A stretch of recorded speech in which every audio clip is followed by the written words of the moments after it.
That's a new feature in the Yeah, last couple months, isn't it? lovely, isn't it? They probably had some issues with that in the Yeah. past with people complaining, like, am I being recorded? Well, how have you been, Paul? Oh, I'm well. I'm doing well. We're in the middle of moving. Our family's moving. We're Oh, staying in the Twin Cities, but you know, you've probably done, I know you've done several moves. This isn't a cross country move from New Jersey to California or to, the Dominican, or I can't remember if it was the Dominican that you did your missionary work in or not. But yeah. we got a family of five. There's a lot of crap that accumulates in your house with kids. So yeah, we're good. We're good. Just this is like the first week we've really settled into the new place, and it's nice. You Okay. got a little vacation time in, didn't you? I took a week. I'll hope to get some more. I didn't take any vacation time during 2020 just because COVID was crazy. So I've got a Yeah. lot. I've got a lot banked up. Probably more than the church wants to give me all at once, but I'll take it as it goes. Yeah. Well, I've been really interested in I reached out to you a few weeks ago to do another conversation because it seems like and this happens, like I'll occasionally check in, and obviously you even admit this yourself, the amount of content that you put out is more than any one human being can bear. Yeah.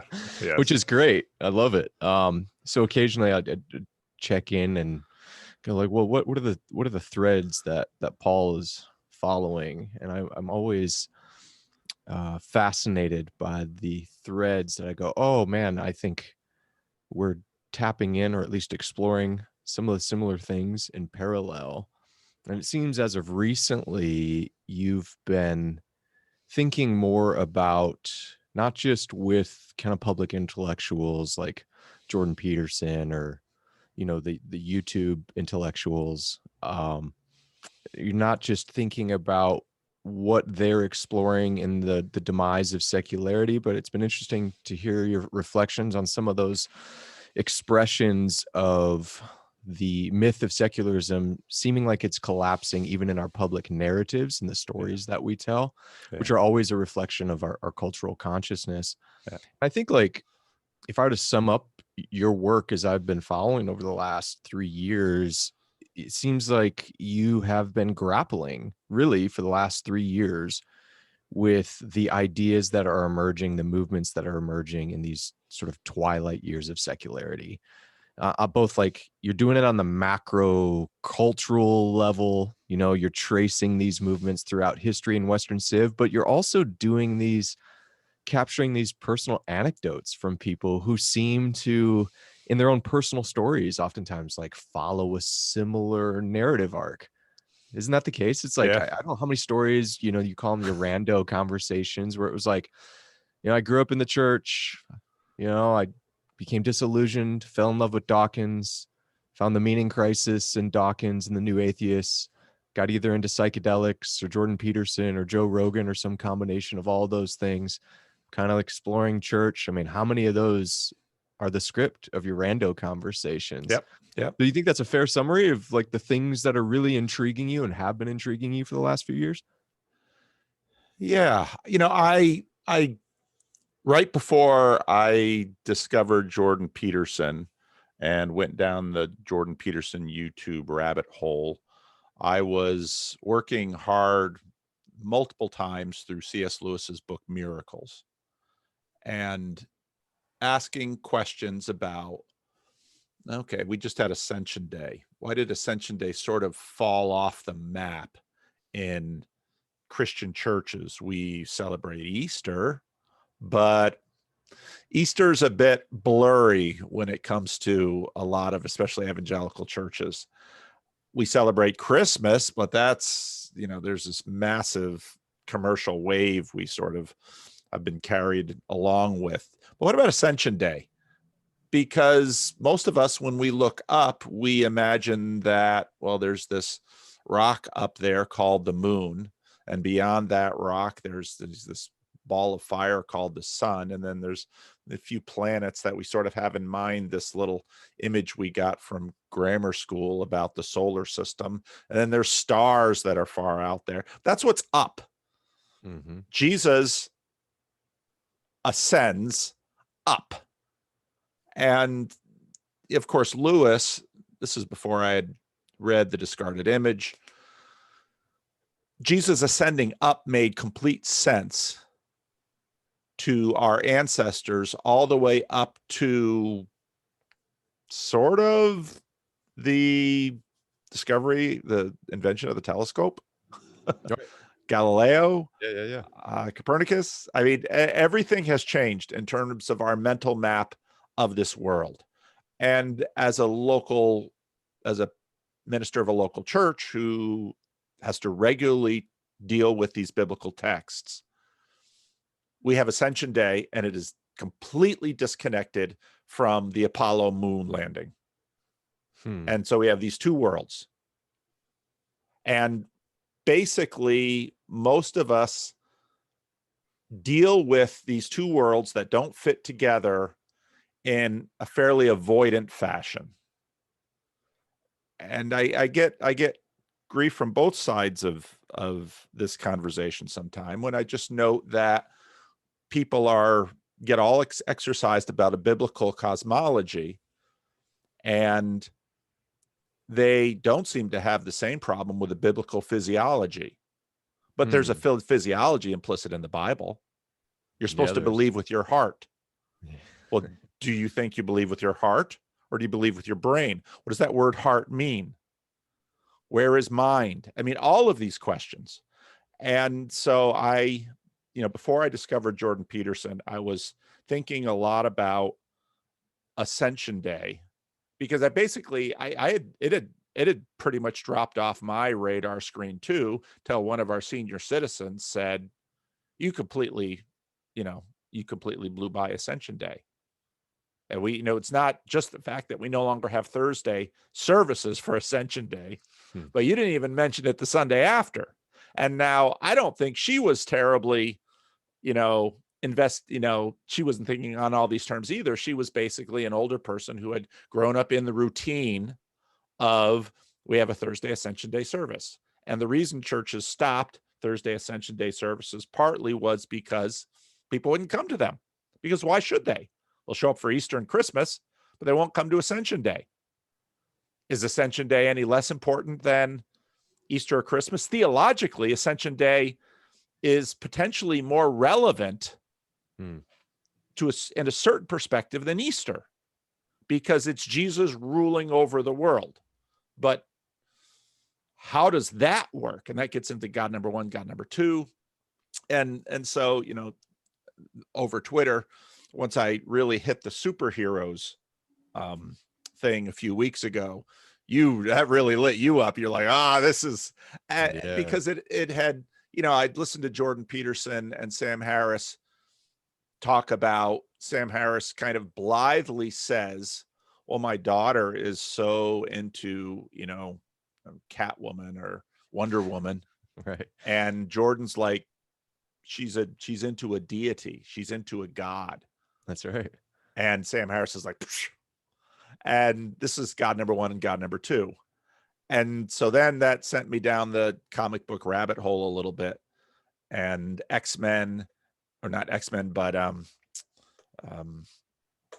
what was this one? So the Justice League, Zack Snyder, Watchmen. So I watched the Zack Snyder cut of that, and looked at Miracle Man and Alan Moore, and it was like, oh, that makes perfect sense, because they are actually playing, re-enchanting isn't the best term, but they are playing with the deep questions of what is the actual shape of this world being saved, and what is the process.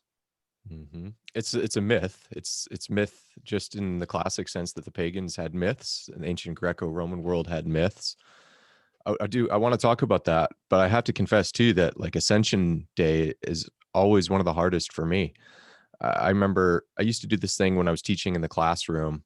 It was the last day of school with my seniors, and we called it Book of Secrets Day, because throughout the year I wouldn't tell them what I believed on a lot of things, because I wanted to play provocateur and troll them. So last day when they're out of there, also I didn't want to get in trouble with my administrators in my more conservative Christian school. So last day at school was always Book of Secrets Day. You guys can ask me anything. And I remember one of the questions was, what's one of the things you most wrestle with about the Bible? I said the Ascension. And I've realized in hindsight why it is because whether I like to admit it or not, there's still that deep secular age programming that runs in the background, like Charles Taylor, James K. Smith talk about. It runs in the background, and I don't even become aware of it until I realize how much I wrestle with things like the Ascension. Like you said, more so than Easter and more so than the Incarnation, though that doesn't really make any sense. That picture of Christ, like beam me up here, it feels almost like the fodder of ancient alien stuff, and I always wrestled with that because I knew, like, well, where's he going? Because heaven isn't just beyond the stratosphere. Like, how far is he going? And I used to hate, there was this song, more of a contemporary worship song we used to sing, maybe 15, 20 years old. It was called God of Wonders Beyond Our Yeah, Galaxy. yeah, yeah, yeah. And I always detested that song because it was like, no, I don't, what are we talking about here? God of Wonders Beyond Our Galaxy. It brushes up against this deeply programmed secular story that we're all swimming in the West, and it becomes exposed in moments like that because I'm like, where is Jesus going? It's not to the moon. It's not, to borrow something from Watchmen. It's not like Dr. Manhattan that he goes up and vacates and hangs out on Mars for a bit. So that's a revelation because it actually shows me a bit of a blind spot in my own theology. But getting back to the superhero stuff, one of the ways for me that I've been really interested in exploring beyond just like guys like Peterson or Taylor or Jonathan Peugeot or Jean Vervaeke, these voices that are kind of hinting at the end of secularity and the appeal that people experience, the draw to them, the draw to a Joe Rogan is that Joe Rogan, whether he's aware of it or not, doesn't play well within the boundaries of the secular myth. He calls people to explore the possibility of transcendence. For him, it's through practices like meditation, through disciplining your body, through being really incarnated into your own body, but also these psychedelic experiences, Yep. right? That's a Yep. huge draw. It's people that it's primarily men, I know there's women that are attracted to the work you're doing on your channel and participate as well. But I don't know, the demographic doesn't seem to be balanced, right? It's predominantly males. It's similar with the work I do on my podcast. I'm sure it's the same for Joe Rogan. I've been to a Jordan Peterson talk. There's certainly women there, but it's more men that are drawn to it. They feel this disenchantment.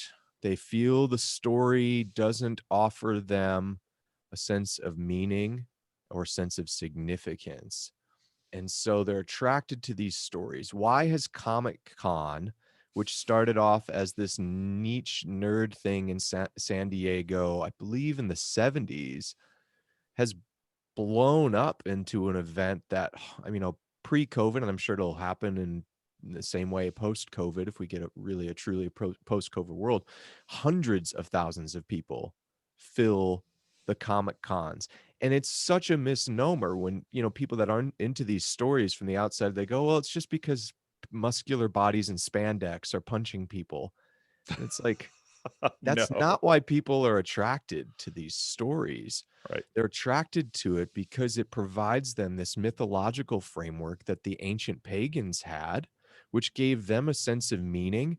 It gave them moral exemplars, virtuous exemplars to follow. It also provided them this sort of cosmology and helped them understand where they fit in the universe. It haunted them, to use like Charles Taylor's language, that there's something beyond. And that's why people are attracted to these stories. And that's why they are the comic book stories that are now the most popular things on box office big screens. These are the myths that in some way, there was this book a few years ago. It's called Real Spirituality. And I'm drawing a I blank remember. on the Yep. author. I've got it over there. And he's got there's no real data to back this up. So again, it might be more of an instance of correlation instead of causation. But he brought up this interesting point, pointing to correlation between declining church attendance and the rise of video stores. Now, that's an old term, right? But when you saw home movie video stores spring up starting in the late 70s and the early 80s, you also see a decline in church attendance. Now, a lot more research would have to take place to figure out if there's causal connection there. But to me, it's interesting correlation. The argument he presented was perhaps these stories have replaced the preacher. Yeah. These are the guiding stories people look to, and they actually give them a story that draws them into enchantment. Yep. That Zack Snyder one, we can talk about that for a moment. I don't know what stood out to you. I know you did some commentary on it, but it seemed like one thing that stood out to you that also stood out to me was the scene in which Wonder Woman is kind of retelling the story of the old gods fighting off Darkseid the first Yes. time around. Yes. And to me, that was such a telling scene. I'm curious why that stood out to you. I'll share after why it stood out to me, but I think we were both attracted to that scene. I think that's exactly where the preacher stands. In that sense, Wonder Woman is getting up into the pulpit and she is connecting the two worlds. But our worlds are, I think, a bit more. I mean, you have the continuity in that frame of demigods, but now, just as so with sort of with Marvel, you have Thor, who sort of inhabits both worlds. Now, okay, so you've got Zeus and you've got Superman, and they're working in the same plane. Mm-hmm. And so now suddenly we have connected. Oh, what were the Greeks doing? What are we doing? Whereas the now passing modernist, secularist subtraction story, as Charles Taylor calls it, is the Greeks were, the Greeks were trying to figure out the world and they didn't know too much, so they invented all of these crazy stories about this or that. And now we know better, and so the Greek gods have diminished, and now we have science. But no, no. And what we have is Christendom, which has also been receding with modernity, and at least the Protestant version of it that gained hegemony, and very much gained hegemony in the American, in the United States, because of the patterns of European immigration, because the United States is basically the marriage of an intense religious zealotry, counterculture, which are the Puritans and the Pilgrims, with drug dealers, which are, Virginia tobacco farmers. That's what built America. I mean, Jamestown was a catastrophe until, oh, heck yeah, tobacco is addictive. And everybody in the world wants it. I mean, there were laws in Virginia telling farmers, please, you have to grow food, because every square foot was dedicated to tobacco because it was so profitable. But the government's like, we still got to eat. Yeah. So, and of course, in the North, these were people establishing the kingdom of God. That's what they were doing. I talked to a guy a while ago who was talking about, the founding of New Haven, Connecticut, where Yale University is. So, where are those Ivy League colleges? Most of them are in the Northeast. This is who America continues to be. Yeah. It was those Greeks and the mythology. We're beyond all that. We're up here above the necks, heads on sticks, as Jamie Smith likes to say. We're up here above the neck, knowing everything. The entire world we know is at this level. And what we're seeing now is that, no, Freud was right. Jung was right in that most of what's going on is not in this little conscious part of the brain. Most of what's going on is in terms of formation. And so, of course, Jamie Smith has been emphasizing that point, but in some ways, he's following up on all the brain science, which is Hmm. saying this little conscious, this member of my consciousness Congress that is working my mouth and is sort of aware, this is not what is calling the shots in many ways with respect to who you are, and what you are is to a limited degree encased in this skin, Hmm. but what you are is in continuity not only with your genetic descendants, but with the descendants of your mythology that you are inhabiting, and both, you know, receiving the data of the world, filtering that data, and also projecting back onto the world. That's much more of what we are. Yeah, and that's why it's to me, I'm so interested in cultural theology, not just reading the work or listening to talks by academics, but I'm almost in some sense more intrigued by what happens in a Marvel movie.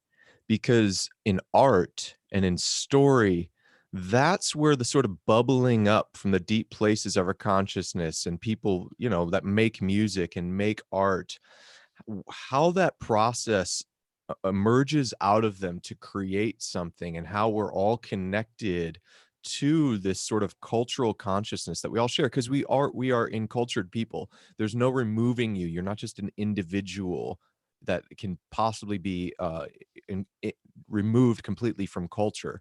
So the cultural artifacts that we're surrounded with are putting these inputs into our own consciousness. And what emerges, especially when people work together, a song by and large part can be the work of one or two people. But when you look at a movie, that's a lot of people working together on a shared story, especially these big, big box office movies. Not, indie films have probably fewer chefs in the kitchen, but when you get to the level of a Disney movie, a Marvel movie, there's a lot of people that have some say going on in what emerges in that story. And it's not like they're explicitly aware of the story they're telling. So you take a Zack Snyder's Justice League and you compare that with, maybe it would have been 15 years ago. You had the Dark Knight trilogy, Christopher Nolan's movies, Yep. which also was coinciding with like the heyday of new atheism. Yep. And what's interesting about those movies, it's a superhero movie, but it's grounded in the secular age. Yes. There's no superpowers, there's no magic. Right. The appeal of that story was, that you got this guy dressed up like a bat that's kind of living in the real world.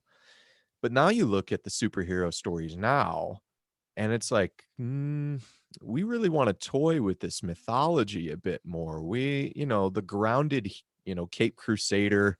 I know they're doing another one with the Twilight guy, whatever his name is. It's going to be coming out in a couple years. Another Batman movie. It's supposed to be grounded in real life, but people are really attracted to these mystical, mythological stories. So you jump into a Zack Snyder story, who's really like divisive.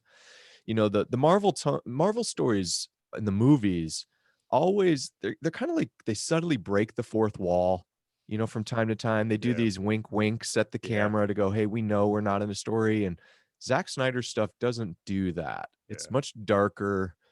So he tells this story about Superman from the very beginning, that Man of Steel, the first movie, where he's clearly drawing on these Christological connections. Yep. So the original creators of the Superman story, they were Jewish, Yep. and they were using a Moses archetype story. Yep. Baby in the basket sent down the Nile. Superman sent down, escapes Krypton. Yep. These are Jewish immigrants telling a story of an archetypal figure. Snyder takes it and makes it Christological. I remember this happening when they came out with that Man of Steel movie. The studios actually put together these like discussion points for churches at the time to have discussion Yep. about it. There was Yep. some really clear symbolism, Yep. like sometimes really on the nose. The second movie was the Batman v Superman one, and of course that one was really divisive as well. But part of the reason why it was divisive is I think people didn't understand the story, that they weren't expecting a superhero movie to start dealing with the problem of evil and questions about if God is all powerful, he can't be all good, which is literally something Luther says in the face of Yep. Superman. Yep. Batman's wrestling with nihilism, all this stuff. And it leads us to that Justice League movie where now God is dead. And part of the problem that Superman experiences as this Christological archetype in those movies is that he doesn't fit in American culture. How many times does Perry White tell him in that movies, it's not, you're not in Smallville anymore. The world's changed. And he's always like, I don't fit in. The world didn't want him. And then they kill him. How is he killed? The spear pierces him. Someone asked Zack Snyder, why a kryptonite spear? Like Batman could make a kryptonite batarang or a kryptonite gun. And Zack Snyder posted this picture of Jesus being pierced in the side with a spear. Like he clearly knows what he's doing here. Yep. So he dies. God dies. And what happens immediately? Something rushes to fill the vacuum. And I saw that, and I saw that story, and I went, oh, I think people are starting to feel as if, Nietzsche said in the 1880s, predicted, in the parable of the madman rushes through the town square saying, God is dead, but they're not ready to hear it. Nietzsche saw this forthcoming, the descent, the falling out of the Christian story in the Western world. And, he was concerned about what would replace it. He certainly proposed some theories as to what should replace it. But as that happens, and people are now seeing the fruit of, well, we are never actually secular. There is never religionless spaces. And I think this is something that you've been bringing up for years. I mean, for as long as your channels existed, you've been highlighting people who have been telling this story, who've been showing that secularity is totally a myth. So God dies. What rushes to fill the vacuum is something far, far worse. And the old gods, that's an interesting story because in some sense, the old gods kept that chaos at bay. So this myth, the secular myth, right, was that we go from paganism to Christianity, an improvement. We go from Zeus. Everybody knows Zeus stories, knows Superman's an improvement from Zeus, moral improvement. You got a good looking daughter, a goose may show up, Yeah, that's right. That's right. Even in that scene in Justice League, the god that gives the crushing blow to Darkseid is Ares, the god of war. And in the Wonder Woman movie, Ares is malevolent. And so you go and be like, well, these heroes are an improvement. Part of the secular myth has been we had paganism. Paganism saw some sort of improvement in Christianity. And we are on this inevitable march of progress towards this utopian world. And now once we remove Christianity out of the equation, we're going to have something better. And I think you've seen in people's personal stories, but as someone who's studied this, people are quickly becoming suspicious that that is going to be the case. I'm sure you've gotten that sense from people, but how are there other places you're seeing that in stories, in cultural stories, or even just in the people that you're talking to, this suspicion about, okay, I don't really know if we ever were religionless. I don't know if what's filling the vacuum in the death of God is better than what we've had before. Where are you seeing that emerge? Well, so The Good Place was a television series that caught my attention right away. It was clearly religiously oriented because it begins with a woman's death and she wakes up and there's, Sam from Cheers. we're not in a little Boston bar anymore. So here's Sam from Cheers, and he's older and he's grayer, but he's still him in some ways. And he's explaining to another young blonde woman, oh, well, congratulations, you're in the good place almost. And then he sort of walks through an articulation of, what is sort of the pluralism account of ontology, which is that we can't know ontology. So this is basically skepticism. We can't know ontology. And there was just one rando that actually got it right. Everybody else got it wrong. And so, but congratulations, you've arrived at the good place. And here at this good place, we've sort of turned it into a village. It's not a city, it's a village. It's, you know, a couple thousand people maybe, so you can get to know all your neighbors. And we've hooked you up with your soulmate, and sit down and you can eat whatever you want and you won't get fat, and you can do whatever you want, and there aren't any of those nasty, there's only good results, never unintended or negative consequences to pursuing your desires. And so here you are. And but very quickly this woman is a little suspicious, because on one hand she's a good person, on the other hand she knows she wasn't as good as she could be. And this perfect world is not seeming, there's something weird about it. And of course, so spoiler alert, if you've never watched The Good Place, at the end of the first season, the big reveal is actually Ted Danson, smiling Sam behind the Cheers bar, is a demon. And a few more spoilers, a little bit ways into the series, surprise, nobody's a good person, because the system is such now that anything we do in this world is consequential. You know, this strange persistence of guilt, this article that I've read a number of times. There are no good people. Everyone deserves damnation. It's like, wow, this is sort of like Calvinism, but another way. But there's no grace, and there's no redemption, and there's no forgiveness, and there's no hero. There is no hero. And so on one hand, you've got, with Zack Snyder's Superman, if there is a hero, we will kill him. Yes. And on the other side, in The Good Place, there is no hero. And so then the team now, so this is so American, the demon isn't really thoroughly evil either. And so they sort of, with all of their pluck and courage and innate goodness, even the bad people, they now have the opportunity to reconstruct a good place that really works. Interesting. I've never seen the show. Oh, you've got to watch the show. Okay. It's only 4 seasons. I think it's all on Netflix now. Now they've got the chance to actually do it. And you know what? You know the best they can come up with? Having a really nice time for a limited amount of time, and then ontological suicide. Wow. That's the best we can do.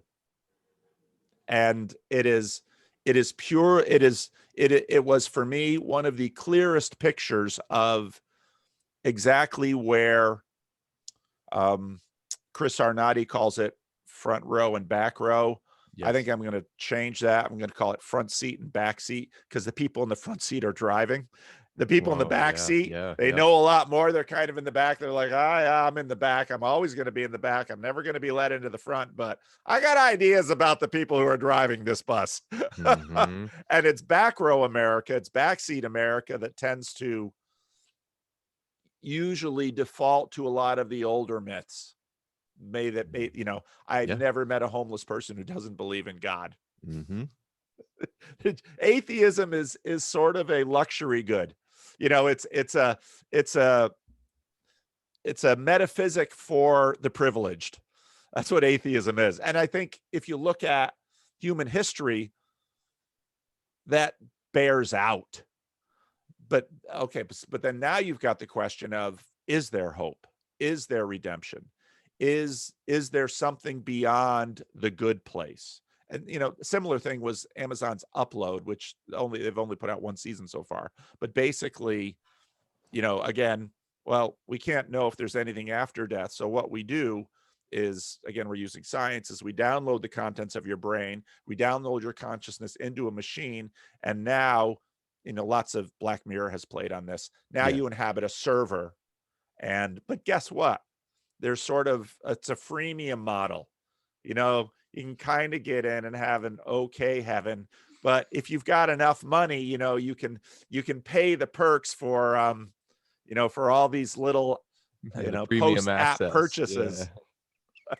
And but that's where we're at, because we can't actually, and I think it becomes much more trust.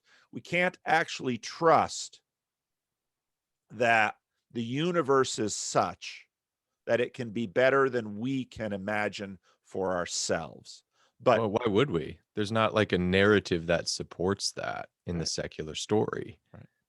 It's chaos, it's random, Yeah, so as people become disillusioned with that, what other story are you going to tell? yeah, Uh, and where does that story come from? yeah, What is it aimed yeah. towards? This is the stuff where, again, we've got plenty of really good, excellent public intellectual discourse that happens around this stuff. But the place where I think maybe a little bit of the front seat and the back seat meet is in pop culture. Yeah. So when we look at the stories emerging, when we look at the aesthetic that emerges, I think we've talked about this before. Dwight Hopkins, most known as a Black liberation theologian, I've had him on before. He laid out this framework in his, I forget what his book is called. It's a cultural theology book. He talks about the three domains of culture being spirit, aesthetic, and labor.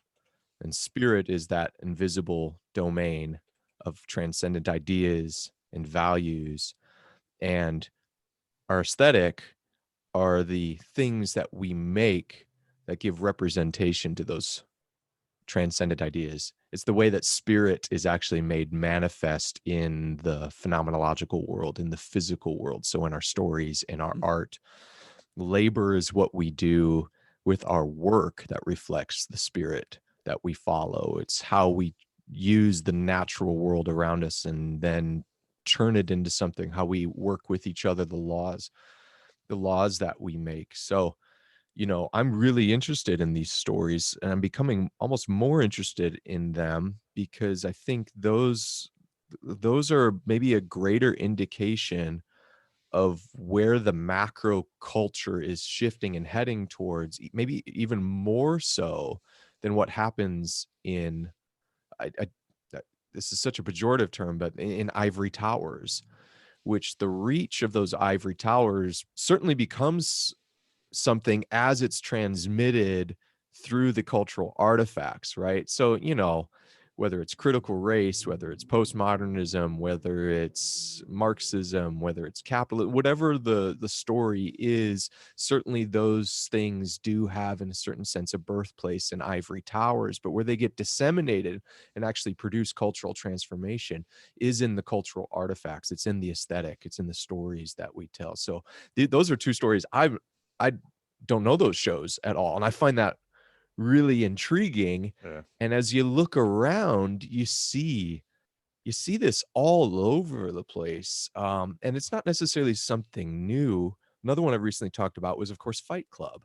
Yeah. Yeah. Fight Club was, to me, that was my, whether you're an older millennial like me or a Gen Xer, that was like one of the cultural zeitgeist movies of the formative ages of a lot of men in their teenage, early adult years. That and The Matrix, of course. Yeah. In both of those stories, to me, Fight Club struck a chord because one of the things that actually emerges in this vacuum, the secular vacuum, is that you one day you wake up and realize that, and you just played a clip in a couple videos ago from a really, really good, it was a short video you did, 20-minute video playing some clips from a recent Jordan Peterson conversation. That was excellent. I mean, he was as succinct and as clear in his communication that maybe I've heard in quite some time. And, um, in that, you did such a good job of highlighting that what we actually end up seeing in these in stories like this is that we have these values. We're always aimed towards values There's no valueless world. We're becoming aware of that. And in that way, there's no religionless world. And so I think Fight Club for me was a realization that a lot of men in particular experienced as they had built their whole life around being told, your aim and your telos is to find a career. And they started to realize that it really wasn't an empty, godless space, that they were actually following after Mammon, a very ancient god, the god of greed. And as they became face to face with how empty, as all idols do, all idols leave you feeling empty. The emptiness, what is the protagonist, lament about in the very beginning, that he works this meaningless job just so he can have nice furniture in his apartment. And he feels the emptiness of that. And why did that resonate? It was like an unveiling. It was apocalyptic. It was an unveiling of the god of Mammon. And not that it presented the right response, I think, to that God's unveiling, but it showed you something. It showed you something behind the curtain. It's like, no, this isn't a neutral space. And I think you're seeing that in those stories that you're talking about, Paul. Have there been any others that have stood out to you? Well, The Good Place was one of the clearest ones. What do you think that one was unveiling? Like, that we are insufficient as gods. And I don't think that's so George Marsden is one of the premier historians of religion in America over the last 200 years. And he wrote a book, The Twilight of the American Enlightenment, where he goes into the 50s, 60s, and 70s. This question beneath Fight Club was very much in being asked in the 50s about the corporate man, the suit, and that came up and sort of exploded in the 60s. The 60s are really 65 to 75, the Vietnam War years. And of course, Vietnam was Vietnam and Watergate were sort of the undoing of the Superman myth. But Superman was Superman was Uncle Sam. I mean, pretty much. And so that has continued to bubble up. But if we think about an anthropology, we are peak modernity says you are your consciousness. And what has been revealed since then has been there's way more beneath in your consciousness that you have limited access to. And eternal sunshine of a spotless mind. Yeah. So many or even was the movie the whole movie that was backwards? The Christopher Nolan movie. Tenet. Yeah. So Tenet, no, not just Tenet, but there was another one. I just watched Tenet. That was fascinating too. But there was another one a while ago, which was the guy had no long-term memory. So we'd take all these Polaroids, and people who listen will immediately. Yeah, he'll put it in the comments. So we've, these ideas.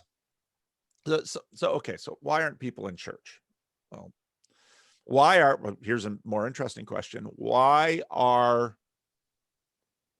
in the Jordan Peterson phenomenon, I just had my first meeting with my local group of CRC pastors. We used to meet monthly until COVID, and then we're on Zoom a little bit. We had our first physical meeting yesterday.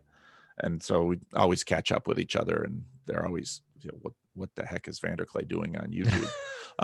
What is good? Because they're not watching any of my videos, because there's a certain segment of YouTubers that are, their lifestyle permits them and encourages them to watch a lot of content, and that's some of my audience certainly.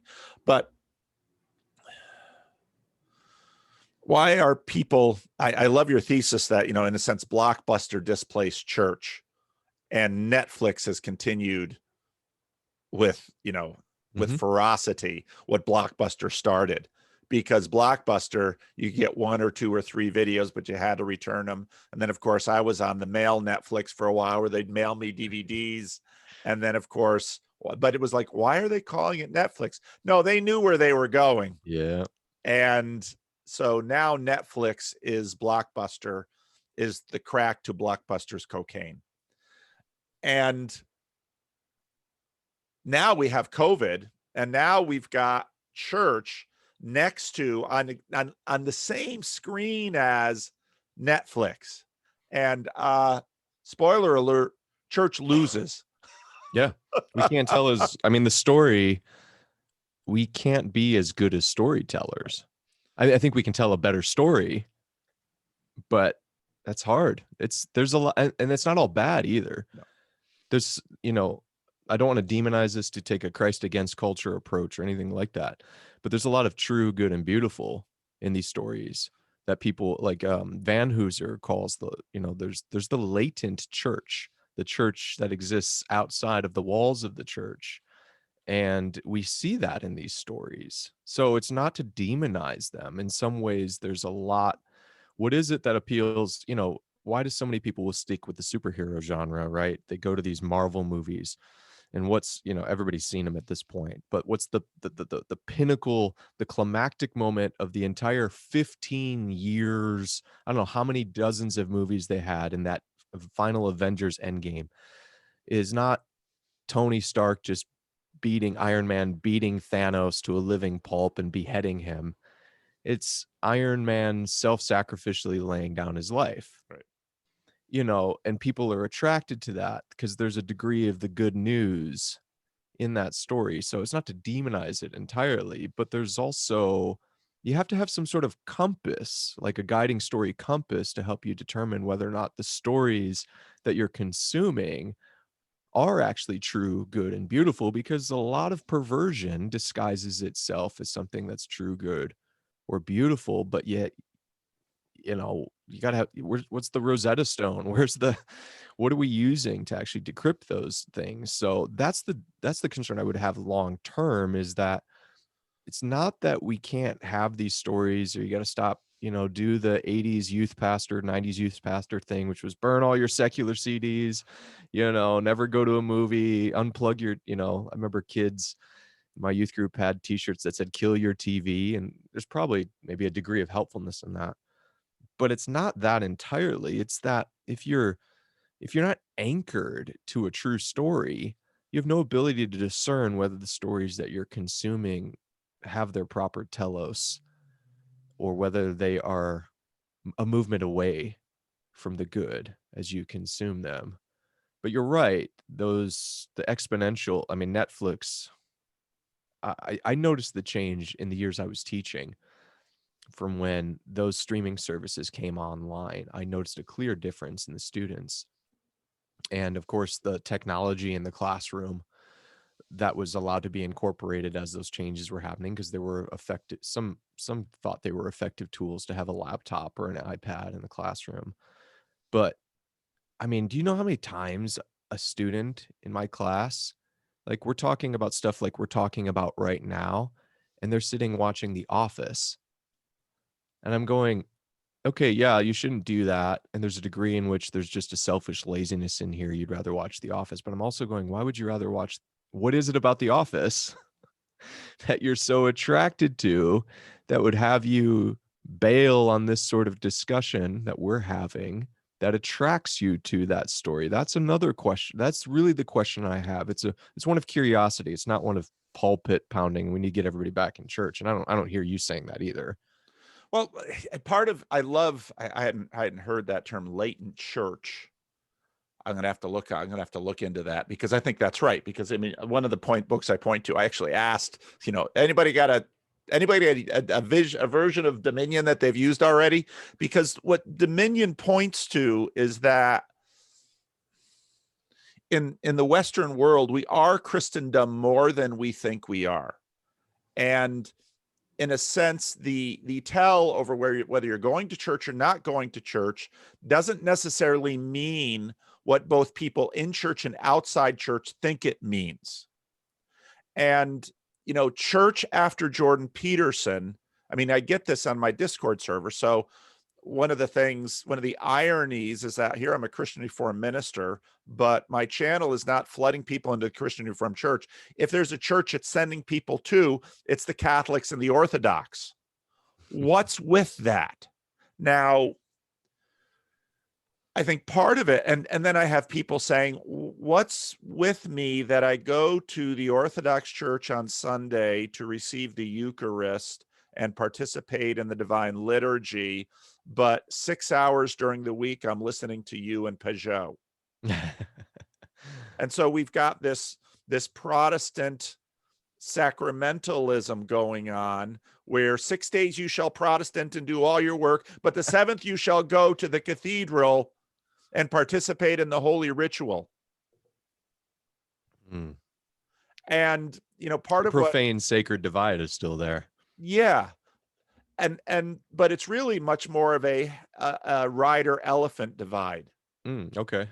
Because the cathedral speaks to the elephant in a way that the rider was sort of trained as a Protestant to dismiss. Oh, I'm okay. It's dark. I know what you're doing. That's psychology. Because darkness is sort of, then you can throw all the Vervaeke things. Darkness is sort of triggering this in me. And, the cathedral has architecture in a certain way, and this is provoking this in me. And the music is provoking this in me, and I'm being manipulated. So the riders at the top screaming at the elephant, "You're being manipulated." And the elephant's like, yeah, so I'm still going in, and there's not a Yeah. darn thing you can do about it. Yeah. And so part of what we're working on, and the rider is now, remember, the rider is to some degree the PR firm of the elephant, as Haidt says. And so now the rider is, well, this is spiritual. The bland little Protestant church with the talking preacher on the corner, which is my church, this is spiritual. And spirituality is, so all of this stuff is going on.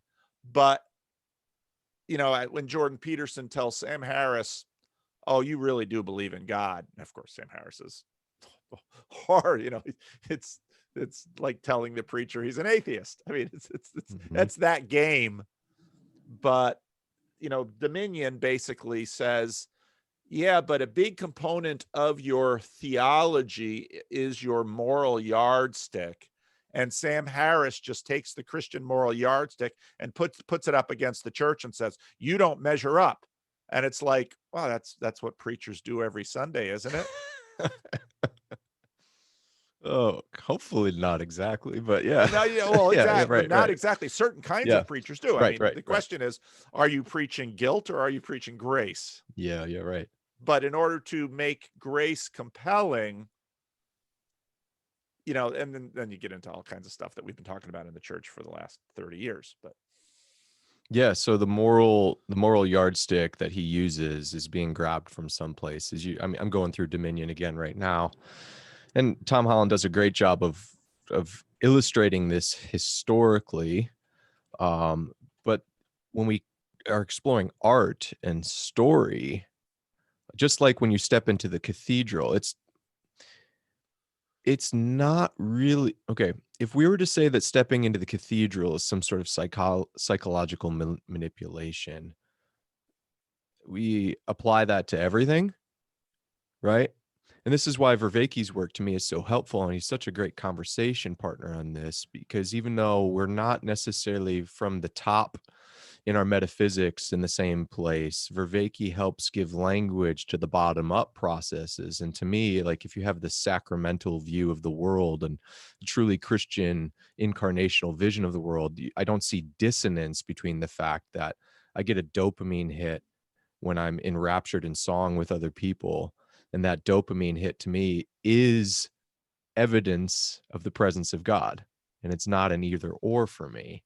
The question about it, and this is one I've talked with John about, and we're going to actually just looking to do another talk together, is, okay, how do we know that the rider and the elephant are headed in the right direction?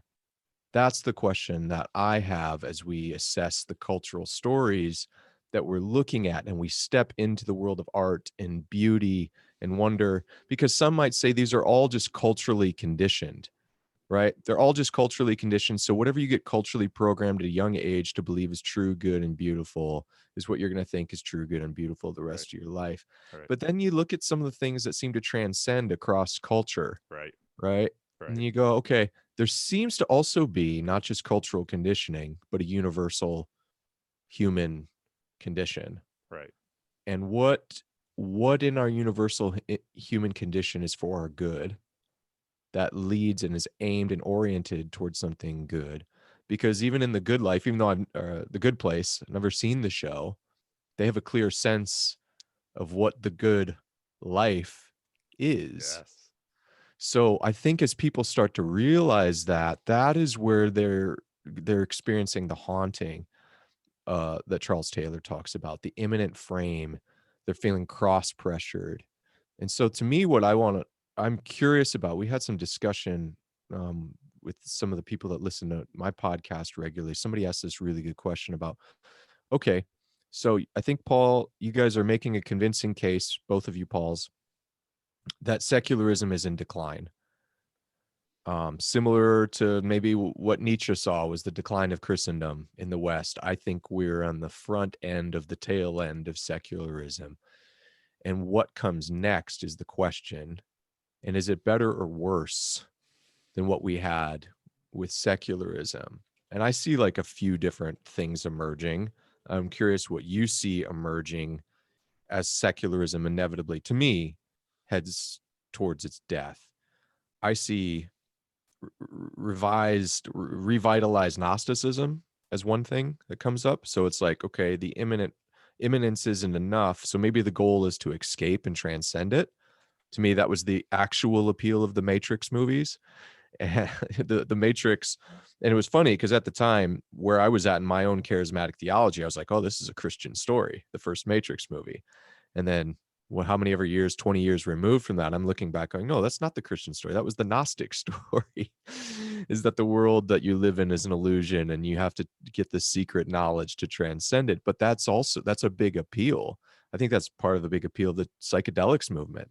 Psychedelics seems like you're taking the red pill, right? And you get this transcendent experience. And I know there are people that follow you that are gonna get on me for saying anything negative about um, psychedelics. I know one person in particular who's always in my Twitter feed. Yeah. He's there all the Yeah, time. yeah. So I see like revitalized Gnosticism, which actually is still in the church Yeah. as well. I Yeah. saw it a lot in my charismatic and Pentecostal stream, which I still am consider myself charismatic, but there was a lot of it where these experiences are used to say, we need to get out of here. We're trying to be rapture ready. We're trying to transcend. We're trying to get beyond. I see that in all these different forms. I also see maybe even a doubling down on the state and politics, Oh yeah. Yeah.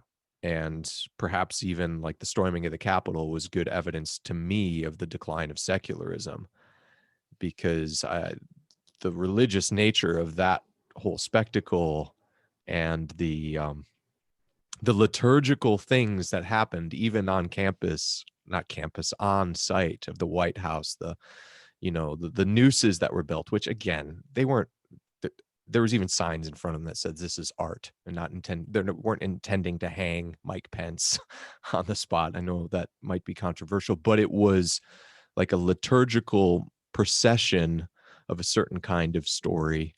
I see a few things like that. Gnosticism. I'm curious to see where the sort of revitalized panpsychism goes. I don't think reductive materialism goes on. I'm curious to pick John Vervaeke's brain about that, because he's a non-reductive materialist. So to me, it's like, okay, what is ultimate reality? What are some of the things maybe you see emerging as secularism dies out, whether you think they're positive or whether they actually bring cause to concern to you? Oh, there's lots of cause for concern. A secularism, for all of its the videos I just did this week, and I'm working on. So Jordan Peterson talked to Barry Weiss. What was interesting about that video was both of them are lamenting the death of what Jordan Hall calls the Blue Church, which was the basically the cooperative mechanism by which the American empire, front seat American empire, was able to rule over the last 70 years. It was a very successful thing for many of us. But that is going away. The liturgies are manifest on both sides. Both after George Floyd, you had I'm right there. foot washing. Yeah, you had foot washing. You had on your knees. You had confession, and then at the Capitol, you have other liturgies, and yeah, it's highly religious. But what's Saintly figures, yeah, right? We have patron what's saints. what secularity sort of afforded was a mutual agreement to take the most potent high voltage symbolism off the stage, leave vague Christianish symbolism on the stage. We can agree with this sufficiently in order to continue to combat our enemies. But of course, once the Soviet Union and the communist bloc were no longer the big threat that they were, and Islamic terrorism also wasn't the threat that everyone feared it might be on 9/11, everything. Okay, now we're putting things back on the stage. And okay, so there's this debate: can the military fly a rainbow flag? So there's a lot going on there. So what secularism basically allowed was, here we're going to give this, Robert Bellah called, civil religion. And his essay is still worthwhile Googling and looking up. His essay on civil religion, it's basically looking at Kennedy. But, for the most part, we will take Christian symbolism and we will forefront that. Look at the National Cathedral in Washington. We will forefront all of that. And, but one of the things that other Fight Club question asks beneath is, okay, I'm asked to curb some of these desires, but for the most part, most of these other desires and basic needs will be met. That's sort of the bargain. And okay, well, let's say we're at the end of that bargain. A perpetual conversation in religion has been that of, let's say our fleshy desires, as the Apostle Paul calls them, our natural appetites, versus these other more, these other higher desires that actually lead people to intentionally starve their natural desires. And so you have the monastic movement, you have ascetics, you have pole sitters, because they are attempting to reach greater, they're trying to reverse the trajectory towards those disordered appetites, and right, you have to go right, really, really hard in the other direction, right, in theory. right. So Vervaeke is, he, because of his ontology, is basically saying, and his epistemology is basically saying, what we can really know with certainty, and this gets back into this certainty game, which in many ways we've been on since the Protestant Reformation. We build from the ground up because that gives us certainty. So emergence. Yeah. But, in the recent conversation between Jonathan Peugeot and Rafe Kelly, which I thought was excellent. You should have Rafe Kelly on your channel. I don't know if We just connected on Twitter a little while ago, so maybe I'll reach out to him. You should. I think you'd have a fruitful conversation with him. But, in that conversation, I thought Peugeot was quite clear in talking about the relationship between emergence and emanation, because the logos is many ways the emanation. And that, I know John Vervaeke really wants to get away from a two worlds mythology, but I don't think you're going to get away from it because the mappings of it are too clear. You want to, I mean, if you're going to get away from a two worlds mythology, then logos is going to also have to be emergent, but it just never feels that way to us. And so when you have Barry Weiss and Jordan Peterson talking about the death of the Blue Church, and Barry Weiss is sort of going on about, oh, but I need a community around me in order to see myself, and I need all of this. She's hunting, and she's saying, well, you know, I know that wokeness is not an avenue for the future. You don't have to be too smart to recognize that so many of these little woke tricks, if you think about them through, they're you're not going to get there because it's purely, I think, as Peugeot says, a parasitic movement. The only unity they have is because of their adversary. So once you take out the man that you're working against, it's sort of like in basketball, the you know, you're in the paint and someone you're defending and defending, You pull the pull the chair. chair, boom, Rick Mahorn. down you go. And that's exactly what happens with the woke, because once you pull the chair, you know, once they become the man, the cycle starts all over again. And it's really And hard for an actual leader to emerge from that movement because you have to be the best at deconstructing, and the hierarchical competition to be the best at deconstructing likely means you're going to be a casualty of deconstructing and canceling, which is like why I go, well, you're not going to have an MLK figure emerge from this sort of movement.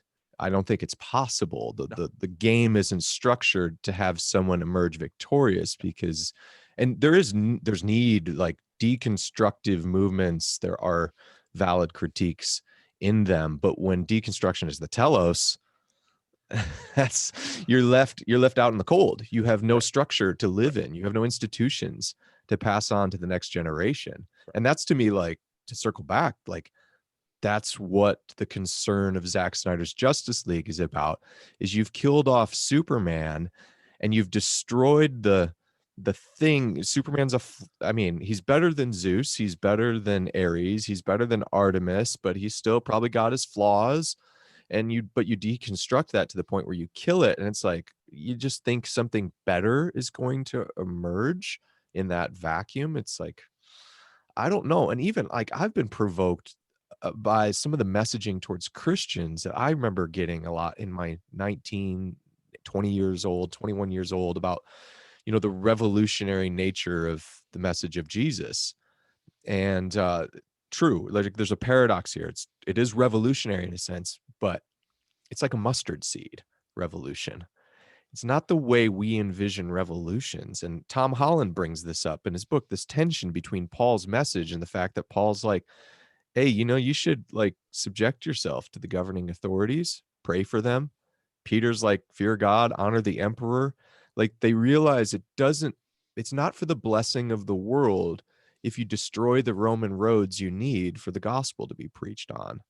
You know, so there's this slow growth tension in the way of the kingdom. It's that mustard seed that you barely see and it grows into a tree. It's not status quo maintenance either. It's just an entirely different thing. It's a third way altogether. And I'm hopeful, even like, as I like that term, the Blue Church. I haven't heard that before. That's actually really helpful way of framing what some people are disillusioned by. And I think simultaneously, some people are trying in the death of secularism to champion, to go back to. And that's where you actually get these dark Superman archetypes in the stories. Why has that become a thing? Well, to me, like if we're going to use that Blue Church symbolism, the dark Superman archetype is like a critique of Blue Church. You know, it's like this guy that was truth, justice, the American way. We see these in all these stories. Of course, there are these actual dark Superman stories in the Injustice comics. You could go back to Frank Miller's work in the 80s with the Dark Knight Returns, and Superman is essentially a pawn for Ronald Reagan. He's got to put out the Batman.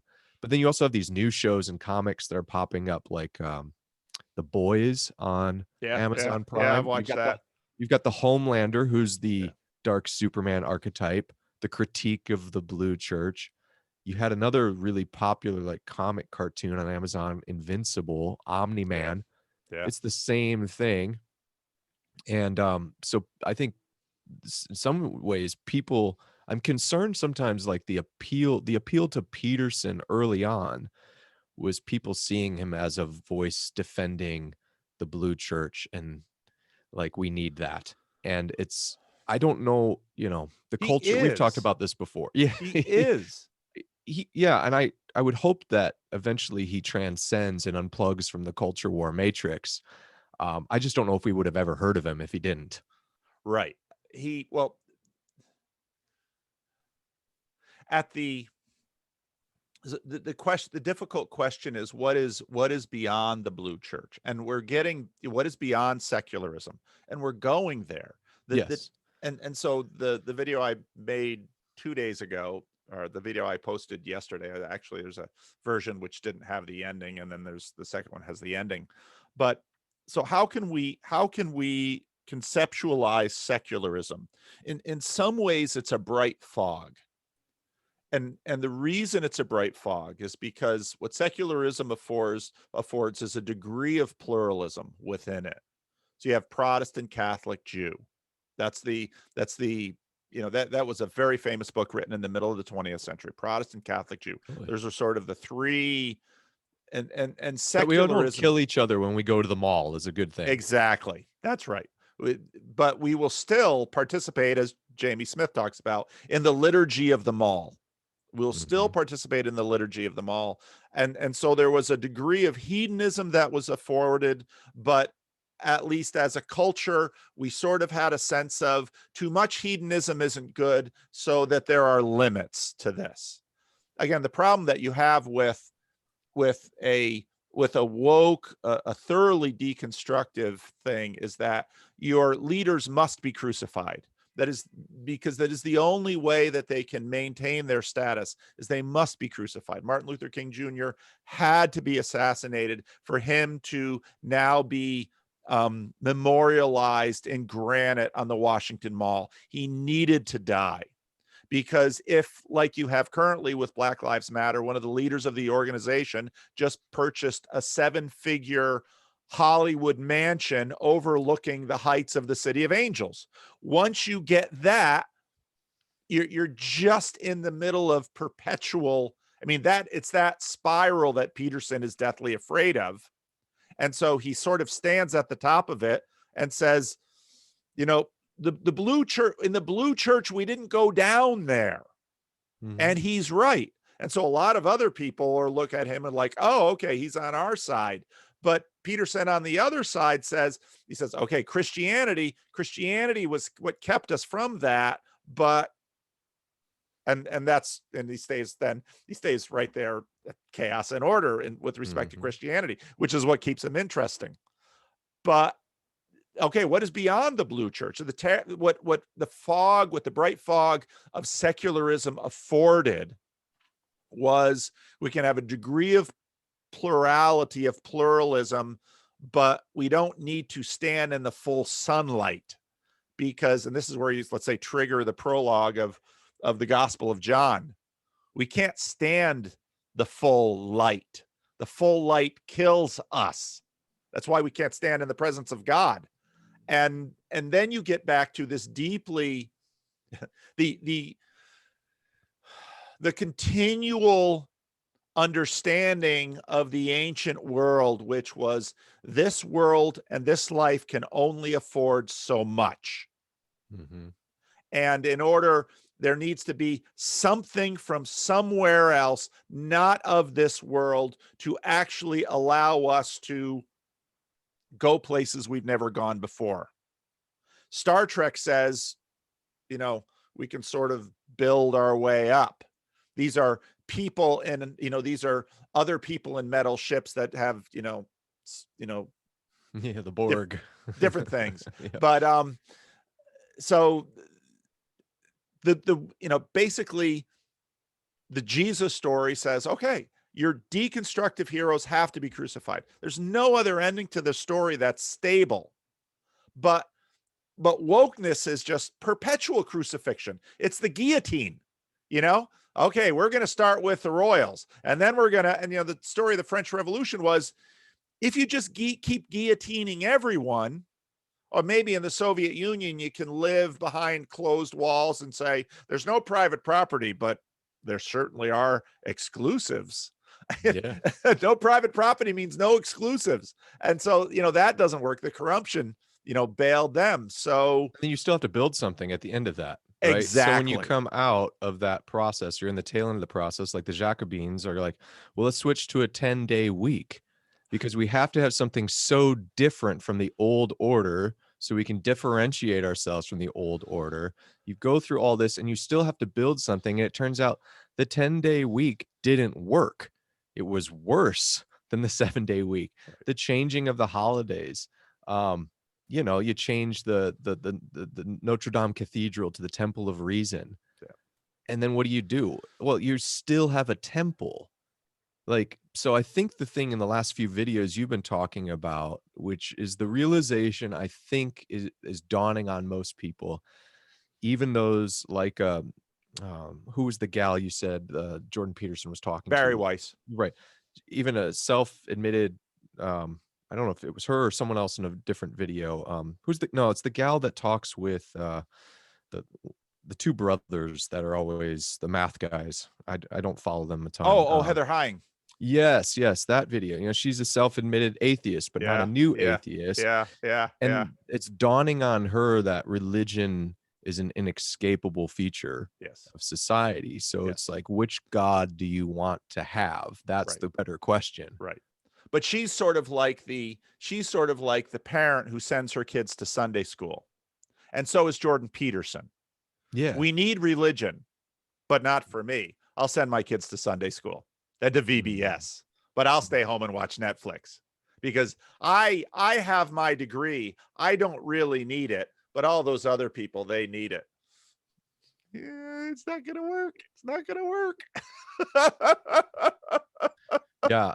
I do think though that part of that blue church resurgence, or even, and I want to be careful when I say this because I don't want to be offensive, but I do think some of the attraction to Catholicism and to Eastern Orthodoxy, there's so much tremendous theology in both of those traditions that I love and I value and I celebrate. But I think as a movement, part of the attraction to it is people going, okay, this train of progress, this inevitable moving away from the past, because we think any movement away from the past is a movement in the right direction, has to be altered somehow. So I'm going to go back to the past when people were enchanted. And it's really funny. Like I have talked to younger people whose their parents came out of Catholicism to their born again evangelical experience, like my own mother.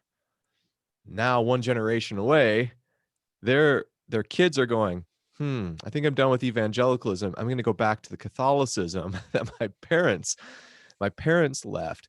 And it's not even so much to me like the theological reasons as much as, well, it seems like back there, those people, at least they're enchanted. This is a place, this at least is a story that offers me, it's a coherent story. It's a story that offers me wonder and beauty and something that's a bit mysterious. What are all the smells and bells for, right? It's something that disorients my senses. I don't have a grid for all of it. I am sympathetic to when John Vervaeke, though, says, and he's not the only one that says, I don't think, at least in Western Civ, that there's a going back. Right. And I'm that's sort of sympathetic where, to that, because there's a so reason why people came out of it. And it's Yep. like, and Yep. as a charismatic, I am really attracted to these these old practices of liturgy, Robert Weber, Yep. the ancient future stuff. And I Yep. see that happening. A lot of people, there's an new Anglican church is popping up down the street from us, and really excited about the good work that happens there. Yeah. But I do tell people sometimes, if liturgy was the solution, we would have never had a Reformation. Exactly. Here's a news flash for you. The French Revolution happened in what country? What country was probably the most what country? I mean, Italy wasn't yet a country. The most thoroughly well, maybe Spain is a competitor, the most thoroughly Roman Catholic country in Europe. What followed the French Revolution? I mean, Mhm. in some ways, the French Revolution was the French Reformation, and what followed it was Napoleon, the most thoroughgoing modernist reformer in Europe. Mhm. Yeah. And so it's in a sense, Germany and Switzerland and the Netherlands and England, they bought into the Protestant Reformation, and that resolved some of the tensions those way. France sort of buckled under and oh, we're going to resist the Protestant Reformation. They had the French Revolution, and then they had Napoleon. And if you continue to look at, let's say, the differences between the French model of secularism and the American model of secularism, you can see. So you're not allowed to wear a burqa in France. Mhm. Why not? You are in America. Why? Which country better affords pluralism? So these issues, and that's where, so And we've which is got more me, Christian. exactly. So we've got Vervaeke, Yeah. me, and Peugeot. So most of the time it's me and Peugeot because we believe in the resurrection. We're Christians. We're expecting a second coming. We're inhabiting. But then suddenly, when the question is, well, can we go back again? Then suddenly I'm over by Vervaeke. I'm like, Yeah. no, you don't go back again. That's There's why. no going back again. And part of this is, when I look at, say, Orthodoxy and Roman Catholicism, the kingdom came in Orthodoxy in Constantinople with Justinian. That was the successful Roman Empire. The kingdom came, and where did it go? Islam. Or even before Islam. You want to talk about how the Hagia Sophia was built? Well, exactly. And You and want and that? Like that is so that's where if I could offer nuanced critique, because you've brought this up in a few videos back, you were playing a clip of Jonathan Pageau talking about universal history with someone else. I hear that stuff, and I'll be honest, I go, been there, done that, and it didn't work. yeah, And this yeah, is why yeah, postmodernism is a valid critique. This is why people are suspicious of meta narratives, because when you start talking about a universal history and there's like, well, where are the Chinese in the universal history? Where are the Africans, the ones that you didn't colonize? And people hear that and you go, you're going woke. And it's like, well, no, there's a valid critique there in universal historiizing. I think I made that word up, that goes, okay, who's telling the story? Is it the front seat? Is it the people driving it? Do they have a vested interest? Those are valid critiques that we don't want to squash out because we go, oh, postmodernism, and make it a boogeyman, because it wasn't. You want to tell that story from the perspective of the people that were huddled up into, I believe, let's see, that would have been right before the building of the Hagia Sophia. Justinian is hiking up taxes. People are upset about that. You've got these competing political factions, which are also like tied up into chariot racing. I think they call them the Greens and the Blues. And what Justinian did was he rounded them all up, saying, okay, we'll have a meeting about this. And he killed all the people, silenced dissent, continued to raise the taxes so that you could have this beautiful church that when you step in, you feel immersed by beauty with. It's like, have you ever watched the Queen before and you feel like, oh man, these castles are so beautiful. Look at all these artifacts. And you start to go, well, where did these come from? How did they build this? And like, that's actually part of a valid critique that isn't postmodern. It's, to me, the Jesus that identifies with the poor and says, blessed are the poor in spirit. And I don't want to lose that because I get really, really concerned about, well, are you Marxist smuggling stuff in? And it's like, it's not that. There's a story that's much older than that, that holds these tensions together of order and chaos, of deconstructing orders that aren't working, but like a mustard seed slowly growing, seeking the good of the city you inhabit, Jeremiah 29. um yeah, so I'm a little suspicious about that, and I feel that tension that you feel between those two worlds, where I hear John and he's like, we can't go back, and I go, well, there's something true that's always been true, So we can't go back completely. So I hear that, but then I also connect with you, and when I hear someone like a Jonathan Peugeot talk about, we need to be really, really aware of the symbols and what the symbols are pointing to, that these aren't neutral symbols in the stories we inhabit. I'm sympathetic to both. Yeah. I feel that tension, and living in that tension is difficult. Well, it's with many of these things, you both need a universal history, and you can never quite fully pull it off. It's both true. And again, in Christianity, incarnation, crucifixion, resurrection, ascension, second coming. I mean, it's all it's and so what happens in Christianity is you actually hold all of these things together. And but again, to what degree are we is to what degree is this world able to host a stable, to what degree is this world able to afford the sum of all our joys? Mm-hmm. And the Christian message is it isn't. That there has to be, when we're pointing towards the reunion of heaven and earth, but remember, they descend. We don't build them. Now, whenever I say that, people are like, well, no, we are supposed to garden. I mean, Yeah, yeah. that's the original job. We're supposed to garden, and we're supposed to be fruitful and multiply and fulfill the earth. That certainly is ours. So it's not that we're idle, but we It's have to God that understand. gives the growth. That's right. And so it is.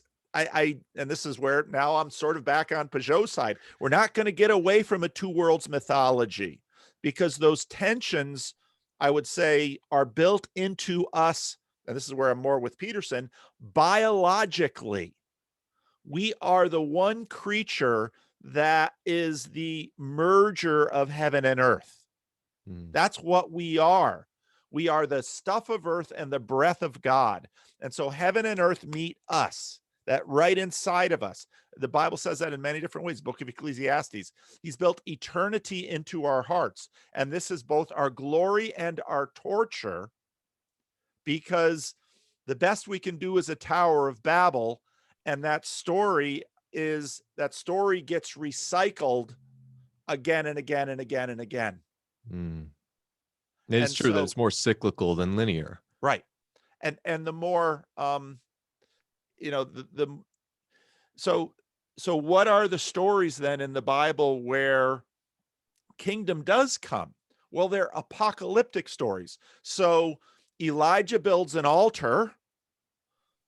When we say fire comes down from heaven, lightning, they're on a mountain, lightning comes down from heaven, burns up the sacrifice, evaporates the water, and the prophets of Baal are slaughtered.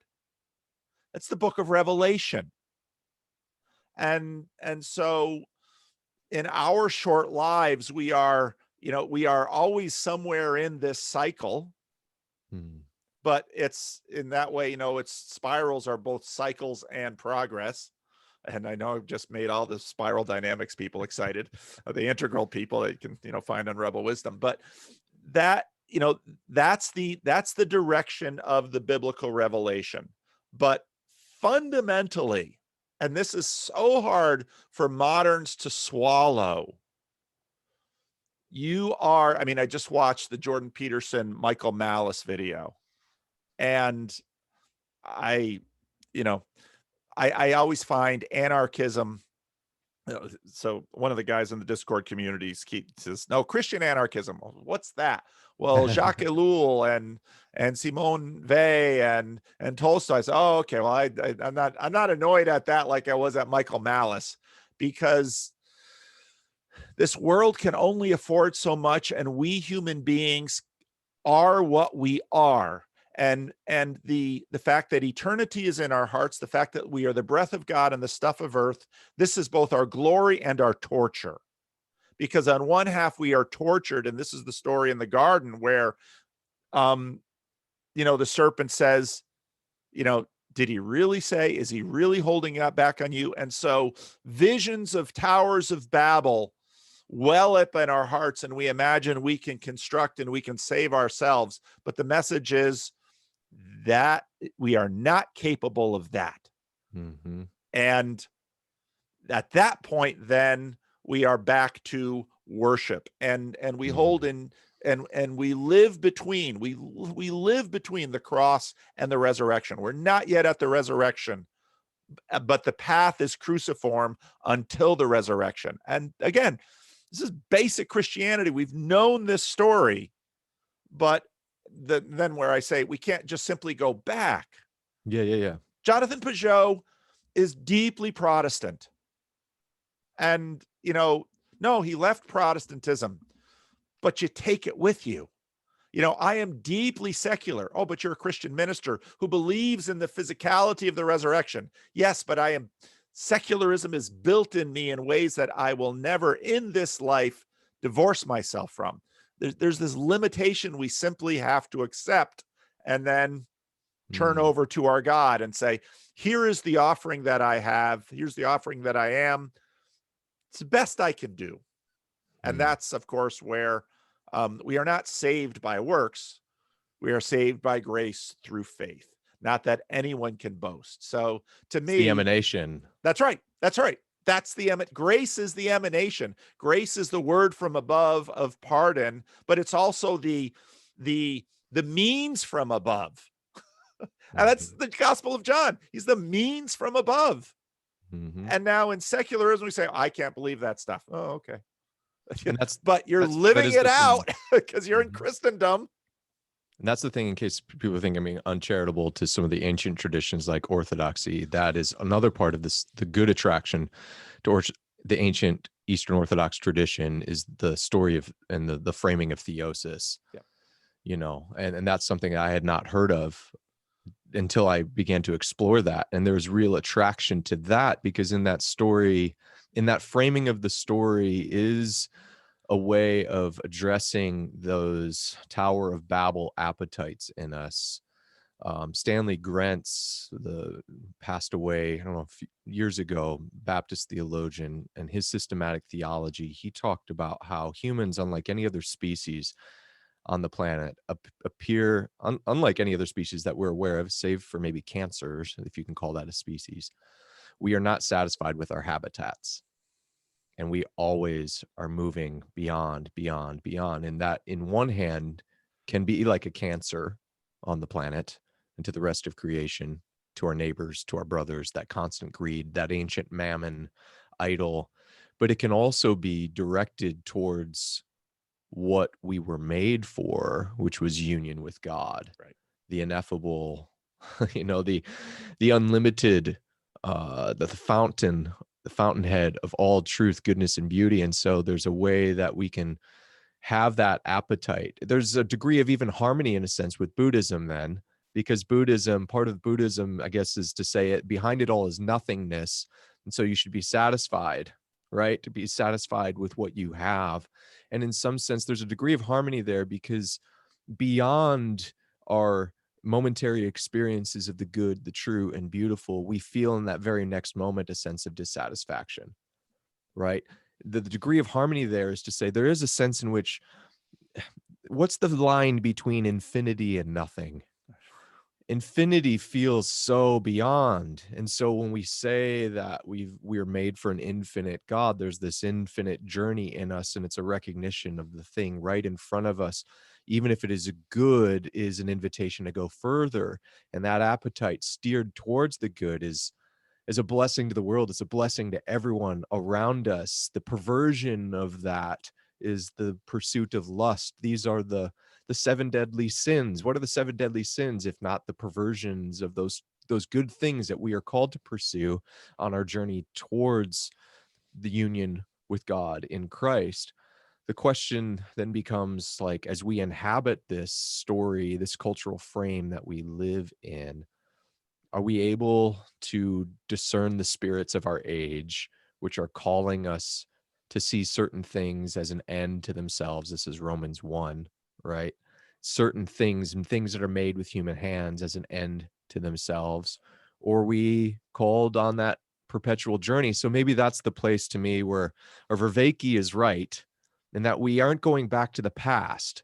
You know, we don't want to make an idol out of any particular tradition, stamp it in the ground and say, I get this. You know, you probably have these conversations at your church too with people that are like, well, I don't know how we feel about contemporary music versus traditional music. I'm like, traditional music is just contemporary. You're just saying we're pressing pause back several hundred years ago and saying that music was blessed by God for worship, but not this, which is a weird thing to do. So that tension between the two is like, we're not going back and making an idol of the past. There is an eschatological aim, and yet that aim is oriented by received wisdom that we must cling to and hold to and pass down to our children and their grandchildren. And can we find harmony? So maybe that's the thing for me that I'm trying to sort through is like, okay, what was even good about secularity that was actually bearing witness to the truth that we want to cling to? Like, I don't want to go to the mall or go to a public space of any kind and feel like I might step into a religious war or a tribalistic war between races and all the different cultures we're being split up into. I don't want that. What was it that was actually true, good, and beautiful we need to cling to that's in harmony?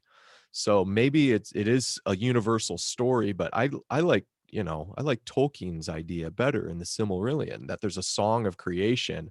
Yeah. We have a unique melody, but we can contribute our music to the song of creation as long as it's in harmony. So what I'm looking for is harmony versus discord, but in order to do that, you kind of have to have a tuning fork. Yeah. And so right now we're in a cultural moment that's like, we're moving away from secularity, and we're still going to tell you that there's discordant notes and harmonious notes, but the good place is like, we don't really know what we're tuning up against, right? That was what the show was really about. We feel that there's a good place and a bad place, but yeah, so I'm curious. I always love these conversations, Paul, because I feel like I gain so much from your wisdom, and even hearing these shows that I hadn't consumed and taking in those stories that I got to go check out.